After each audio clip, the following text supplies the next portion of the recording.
This is an unseen sight before. It is unbelievable.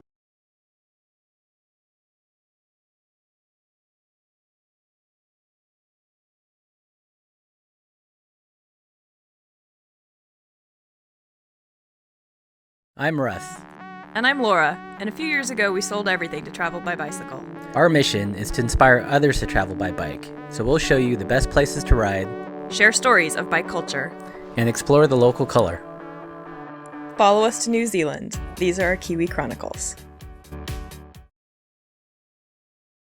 When you close your eyes and imagine New Zealand, you're probably picturing a place with stunning mountains, clear streams, and rolling green hills. A place where there are more sheep than people. But we're not there yet. This is Auckland, New Zealand's most populated city in the entire country. It's also known as the SuperCity. And like other cities in other parts of the world, Aucklanders like their cars. But there's a growing number of people that are looking for an alternative. They want to bike, take the train or the bus, and we set out on a mission to find them.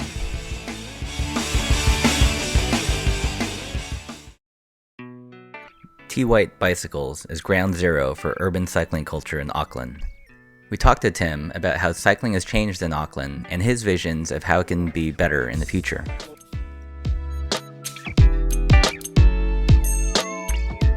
Right now? Well, we sell a lot of track bikes and BMX bikes and sort of specific to that genre. The shop's done quite well just with those bikes, but we feel like there's a bit of a market for the commuter stuff. And to do it properly, a lot of shops just don't care about commuting bikes and people that just ride sort of to and from work or just ride their bikes every single day. Mm-hmm. So we're going to do a separate style store just dedicated to that basically. So what do you think has caused more bike commuters to come out of the woodwork?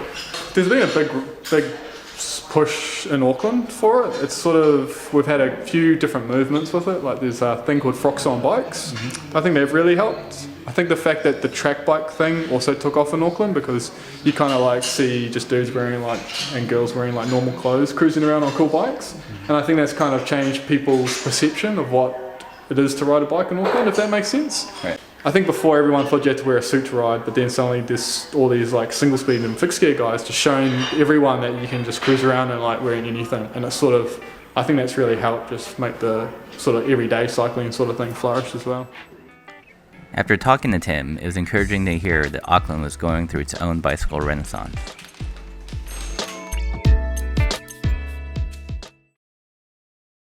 So we're here at the University of Auckland campus, and we're going to help today with the registration for this amazing ride that's going to happen tomorrow, where Aucklanders are going to be able to pedal across a harbor bridge legally for the first time. So let's go help out. We learned about this event through sheer luck. We'd actually planned to leave a couple days before, but after talking to some bike advocates and hearing about the historic ride across the harbor bridge, we knew we just had to do it. So we signed up to volunteer and rode the ride the next day. These, and the key is just their bib number. It felt great to volunteer, but it also gave us a chance to talk to more cyclists one-on-one about cycling in Auckland. And they will come. We obviously need a lot of infrastructure change, but there's a big need for social, cultural change in Auckland and in New Zealand. And I think just probably because it is a new country, there is a real focus on obsession with cars. I mean, people just think you can't survive without cars, and I mean, when I was coming up to Auckland, everyone said that to me, you have to have a car. Well, I'm sorry, but I haven't once felt like I've needed to have a car in Auckland. Every day I'm faced with situations where people make me feel like, I'm insignificant or a lesser person for being on a bike. There isn't really that respect that you have the right to be on the road. I think when you're really passionate, it's easy to come off aggressive and kind of, just a little bit intimidating. And so I think it's about, I try to just like tone myself down and let people know that every little, bike trip you take is great, and that, you don't have to start by doing every biking everywhere, but even just biking down to a cafe. So yeah, I think it's really about changing the culture that cyclists deserve to be on the road. They deserve a space on the road, and that for the drivers to be more respectful of that.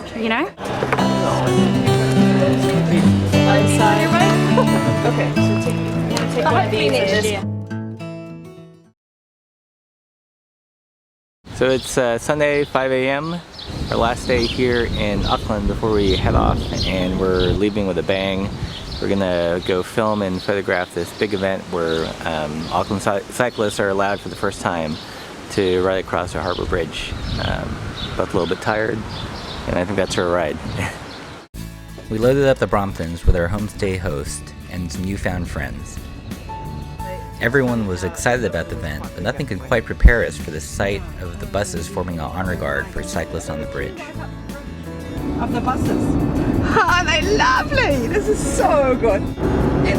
Oh, look at them! I know. I've never seen anything like. We should have a photo of them. These guys are too busy taking photos. They're going to have to send us photos. Are you guys? Because this is amazing. This is an unseen sight before. We've seen some amazing bike events living in Portland, but the sight of the buses still managed to impress us. People must appear. Oh, that's unbelievable. That alone is worth it. It really was an amazing day for cycling in Auckland. At the start, there were over 5,000 riders, some really serious ones, and some not so serious.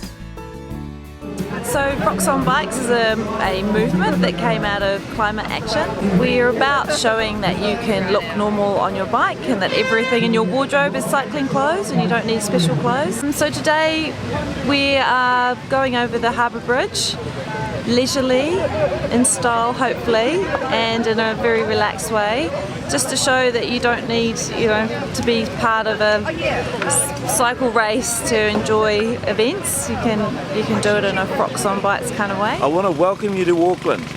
It's the third most livable city in the world, and our aspiration is that we want to be the most livable city in the world. And cycling, public transport, walking, all of this is a part of making a city a beautiful city, a place that you love to be in, that you want to go and visit, enjoy yourself in. So you want to come to this town because it is the bomb. So get here or be square and you can come and join this place. Very special city in this world. Welcome, haere mai, haere mai, haere mai.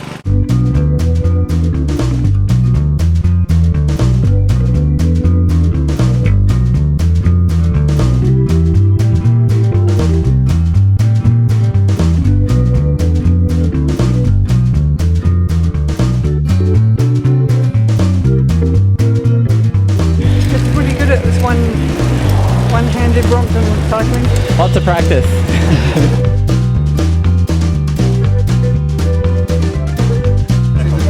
The world's most livable city does not have the world's fastest cyclist as mayor.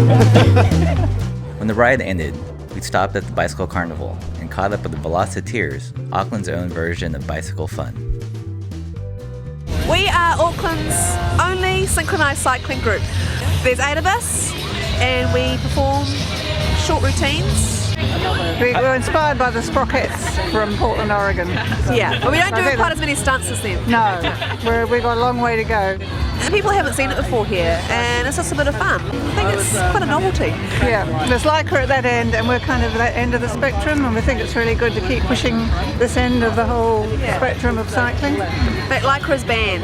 It's a contract you have to sign when you join the Velociteers. Well, you could hide it, I suppose, couldn't you? It was underneath. Yeah. But you might be wearing one of those body things, that...